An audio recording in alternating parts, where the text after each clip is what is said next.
बिस्मिल्लाहिर्रहमानिर्रहीम। अस्सलाम वालेकुम नाज़रीन, मैं हूं आपका मेजबान दानिश अंसारी और आप देख रहे हैं मेरा YouTube channel Danish Ansari official. नाज़रीन, आज हम जिस शख्सियत से बात करने वाले हैं उनकी तारुफ में मुताहिद नहीं पाकिस्तानी अमेरिकन सोल्जर मलिक महबूब साहब। अस्सलाम वालेकुम मलिक साहब, कैसे हैं आप? वालेकुम अस्सलाम। अल्लाह का करम है। आप बताएं दानिश भाई कैसे हैं? अल्हम्दुलिल्लाह मलिक साहब, मैं भी ठीक हूँ। लेकिन मलिक साहब, पाकिस्तान में जो खबरें हैं वो बड़ी अफसोसनाक किस्म की आ रही हैं। आज एक बड़ा अफसोसनाक वाक़या पेश आया है। बलूचिस्तान के इलाके केच में धमाका हुआ है। पाक फौज के 5 जवान जो हैं वो शहीद हो चुके हैं, जबकि क्लियरेंस ऑपरेशन में 5 जो खवारिज हैं उनको हलाक कर दिया गया है। इससे 2 घंटे पहले खैबर पख्तूनख्वा में एक ऑपरेशन किया गया पाक फौज की तरफ से, जिसमें पाक फौज के 12 जवान जो हैं वो लुकमा अजल बन गए, जबकि 31 खवारिज जो हैं इंडियन स्पॉन्सर्ड उनको हलाक किया गया। इसके अलावा एक मेजर अपडेट ये है कि इंडिया ने अपनी जंग को मजीद आगे बेहतर करने के लिए या बेहतर बनाने के लिए पाकिस्तान के खिलाफ 114 राफेल तैयारे खरीदने की मंजूरी दे दी है। बड़ी मेजर डेवलपमेंट है, बड़ा इंपॉर्टेंट खबर है ये।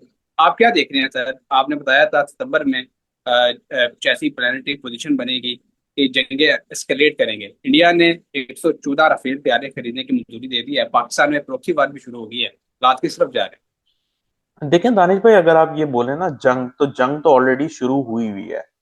आप इसको जरा डिफरेंट लेवल में देखें। ये जो प्रॉक्सी वार है ये मजीद बढ़ रही है, लेकिन मेरे ख्याल से ये चीजों में मजीद जो है इजाफा होगा सोलर इक्लिप्स के बाद, जो कि 21 सितंबर को है। और मैंने बहुत सी जगहों पे आपको बताया है और अपने वीलॉग में ये पर्टिकुलरली मेंशन किया है कि जैसे ही हमने लूनर इक्लिप्स से आगे बढ़े हैं तो इवेंट होना शुरू हो गया है। और यही चीज ऐसे ही होगा सोलर इक्लिप्स से आगे, जैसे ही हम आएंगे, जैसे ही 21 तारीख गुजरेगी तो आपके सामने चीजें एकदम से रैपिड जो है चेंज होना शुरू हो जाएंगी। जो अभी ऐसा लग रहा है कि ये तूफान के आने से पहले जो ये खामोशी है, ये 21 तारीख को एकदम से आपको बढ़ती हुई दिखेगी। और इसमें कोई बड़ी बात नहीं है कि इंडिया पाकिस्तान के अलावा इसराइल, ईरान, यूरोप, यूक्रेन, ये और जो रशिया है, ये सब एकदम से हीटेड अप हो जाए, बैक टू बैक होगा। लेकिन ये वक्त स्पेसिफिकली अक्टूबर में, नवंबर में बहुत ज्यादा एक्सपैंड हो चुका हुआ होगा।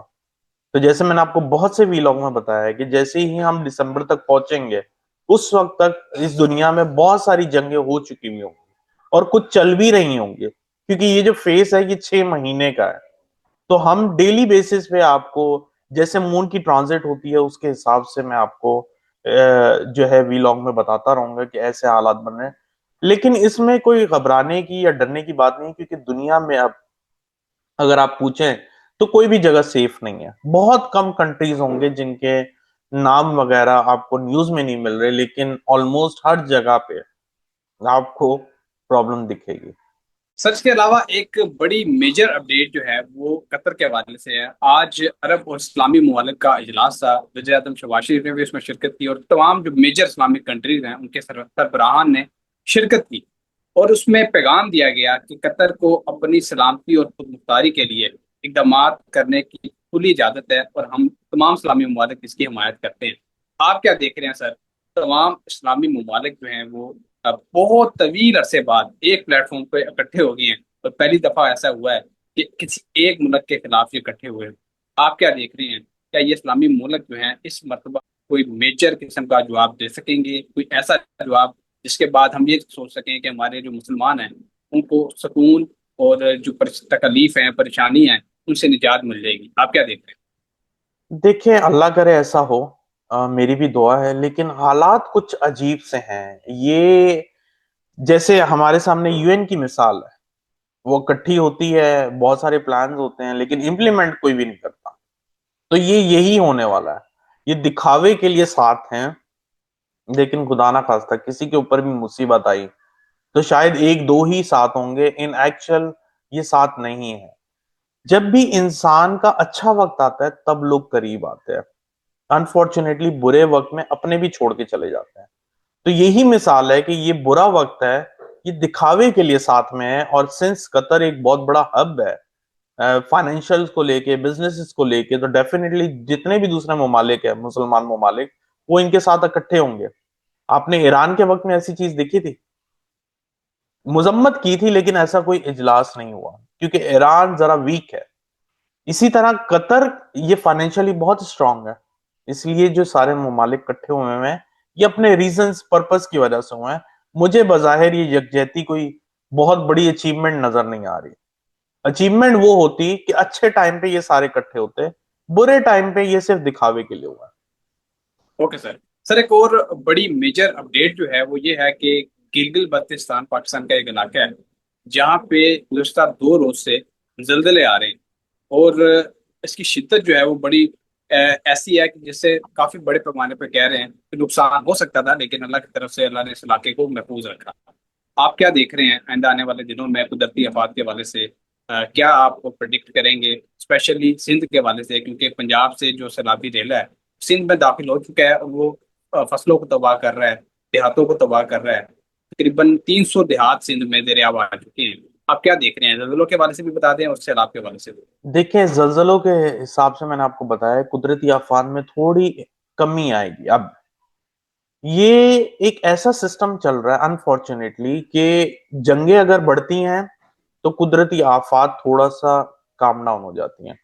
In short, man made disaster और जो दूसरा डिजास्टर है, ये दोनों चीजें एक साथ साथ चलेंगे। तो ये दोनों नेचुरल डिजास्टर और मैन मेड डिजास्टर कभी एक बंद होगा, बैक एंड फोर्थ चलते रहेंगे। तो ये चीजों में अब एक, अल्लाह ना करे लेकिन मुझे नहीं बोलना चाहिए, ये आम हो जाएंगे। लेकिन इतनी खतरनाक बात अभी नजर नहीं आती। मुझे जो सिर्फ प्रॉब्लम दिख रहा है वो जंगों के लिहाज से दिख रहा है। सर पाकिस्तान की पॉलिटिकल सिचुएशन के हवाले से मैं जानना चाहूंगा, इस साल के ये आखिरी 4 माह हैं, इन 4 माह में कोई आपको मेजर डेवलपमेंट दिखाई दे रही है? पीटीआई को कोई रिलीफ मिल सकता है, खान साहब को कोई रिलीफ मिल सकता है, तो वो भी बता दें। हुकूमत के लिए क्या चैलेंजेस आ रहे हैं उस हवाले से भी काइंडली बता दें। देखें, मुझे लग रहा है कि 21 सितंबर के बाद हुकूमत के लिए बड़े चैलेंजेस खड़े होंगे। और आप देखेंगे ना सिर्फ पाकिस्तान बल्कि पूरी दुनिया में अलग अलग जगहों पे डिफरेंट डिफरेंट रीजन की वजह से प्रोटेस्ट शुरू हो जाएंगे। इनफैक्ट कई हो भी चुके होंगे जो हमारी नजर में नहीं आए, जो न्यूज में नहीं आए। लेकिन ये प्रोटेस्ट का सिलसिला हर जगह की हुकूमत के लिए चैलेंज बनेगा।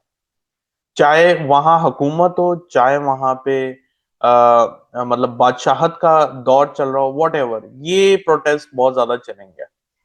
इसके बाद खान साहब की अगर बात करें तो ये 2 महीने खान साहब को अच्छा रिलीफ देंगे।